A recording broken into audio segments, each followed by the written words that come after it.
Often we as photographers inject our own interpretation into our pictures. However, today's 3-minute photo fix deals with the times when it's essential to reproduce colors as accurately as possible. Some examples include skin tones in portraits, especially important for people of color. Similarly, eye color is also important for all people. Product shots, especially of clothing, are also important to get exactly right with regard to color. This brings us to today's example, depicting the proper uniform colors of the New York Giants football team. Here's a series of stacked photographs of Victor Cruz making a reception against a defender at a Giants practice a few years ago.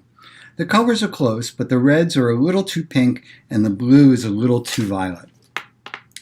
This is the color-corrected shot, and when printed, matches exactly the uniforms. So the questions are these. How do we know when the colors are off? And what can we do to ensure that they are correctly reproduced? The answer to the first question is that we usually can't know hours after the picture was taken. Our eyes aren't good enough to remember the colors if they're no longer in front of our eyes. The answer to question 2 is actually a variety of methods that range from least precise to most precise. The first is your camera's average white balance. This can be set in camera, and the camera will change the white balance of the shooting according to the light in which you're shooting in at that moment. The next is to specify a white balance, like cloudy or tungsten, which assumes that you know the exact nature of the light that you're going to be shooting in for the next little while, and keeps the light balance constant across that. Third is to shoot a custom white balance against a white or neutral gray background, and most cameras have the ability to do this.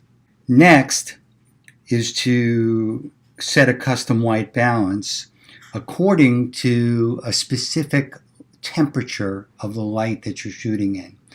For instance, if you happen to know that you're shooting on a cloudless sunny day and that the temperature is exactly 6,500 degrees, then you can go ahead and set that in the camera, and that will give you a pretty precise color temperature against which your colors will be rendered. Finally, the item that I prefer to use is made by X-Rite Corporation and is called the color checker. And here's a picture of it.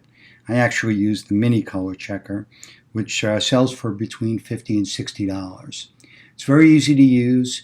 You put it in the light you're going to be shooting in, take a picture, and then continue to shoot your session, whatever you're going to be shooting. When you get back to the studio, X-Rite provides free software which will take the shot of the color checker and turn it into a camera profile. Now this is assuming that you're shooting in RAW. And that camera profile will appear in Lightroom, and you can apply that to all the subsequent pictures that you shot and know that your colors are going to be spot on. There you have it, my recommended tool for generating very precise colors for those times when you need to get the colors spot on.